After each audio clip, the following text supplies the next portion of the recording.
जमाने का शनिवार वाड़ा इतिहास में दर्ज एक भव्य किला जिसे पेशवाओं ने बनवाया था।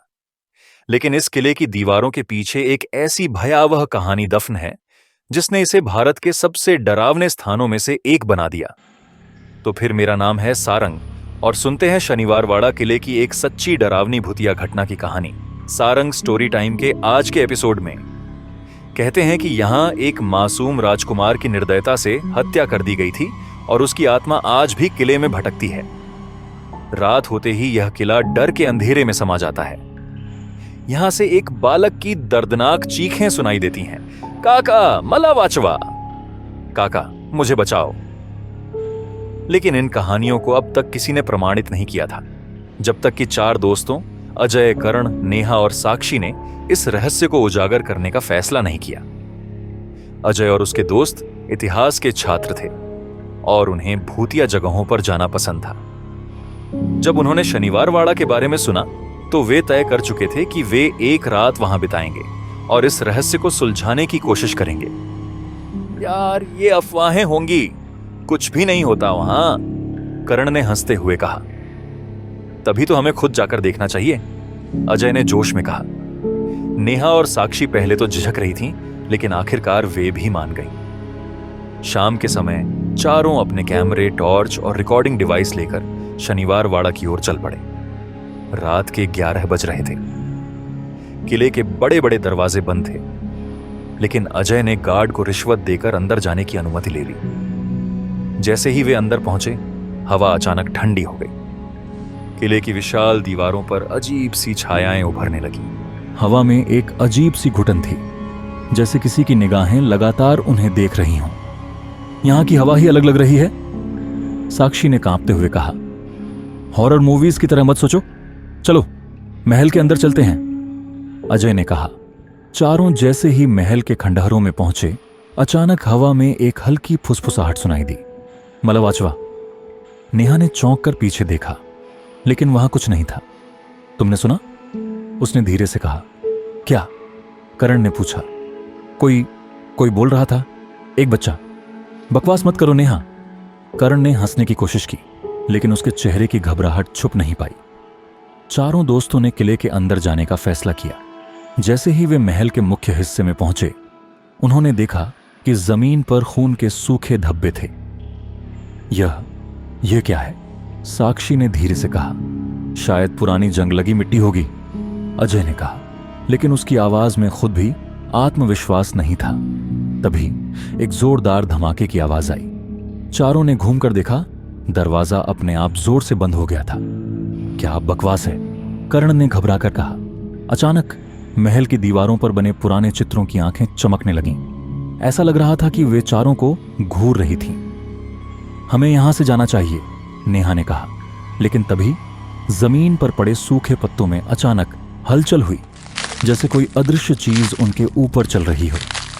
एक हल्की पदचाप की आवाज गूंजने लगी। कौन है वहां? अजय ने जोर से पूछा। कोई जवाब नहीं, सिर्फ एक हंसी की हल्की गूंज सुनाई दी। अचानक नेहा को लगा कि किसी ने उसके कंधे पर हाथ रखा। उसने डर कर मुड़कर देखा, लेकिन वहां कोई नहीं था। मुझे लगा कि किसी ने मुझे छुआ, नेहा ने कांपती हुई आवाज में कहा। अब बहुत हुआ, चलो यहां से, करण बोला। जैसे ही वे बाहर निकलने लगे, उन्हें एक कोने में एक परछाई दिखी। एक छोटा लड़का जिसकी आंखें पूरी तरह सफेद थीं और जो उन्हें घूर रहा था। मलावाचवा, लड़का जोर से चिल्लाया और पूरा महल दहशत में डूब गया। दीवारों पर दरारें पड़ने लगीं, हवा में जोरदार तूफान उठने लगा और ऐसा लगा जैसे पूरा महल जिंदा हो गया हो। नेहा जोर से चीख उठी और साक्षी रोने लगी।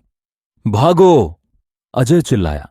चारों भागने लगे, लेकिन जैसे ही वे मुख्य हॉल तक पहुंचे, जमीन फटने लगी। तभी अचानक करण जमीन पर गिर गया। उसके पैरों को किसी अदृश्य शक्ति ने जकड़ लिया था। मुझे बाहर निकालो, करण चीखा। अजय और नेहा ने उसे खींचने की कोशिश की, लेकिन कोई अनदेखी शक्ति उसे नीचे खींच रही थी। तभी साक्षी चिल्लाते हुए हनुमान चालीसा का पाठ करना शुरू किया। श्री गुरु चरण सरोज रज निज मनु मुकुरु सुधारी। जैसे ही ये शब्द हवा में गूंजे, करण के पैरों की पकड़ ढीली पड़ गई। लेकिन तभी हवा में एक जोरदार चीख गूंजी तुम यहां से बच नहीं सकते। पूरा महल हिलने लगा और एक भयानक परछाई उभरने लगी। वही छोटा लड़का, लेकिन अब उसकी आंखें गहरे लाल हो चुकी थीं और उसका चेहरा विकृत हो चुका था। चारों किसी तरह दरवाजे तक पहुंचे, लेकिन वह बंद था। अब क्या करें? अजय ने घबराकर कहा। तभी हवा में एक बच्चे की आवाज आई, मुझे शांति चाहिए। साक्षी को अचानक याद आया कि यह आत्मा राजकुमार नारायण राव की थी, जिसे उसके ही रिश्तेदारों ने मरवा दिया था। हमें उसके लिए प्रार्थना करनी होगी, साक्षी बोली।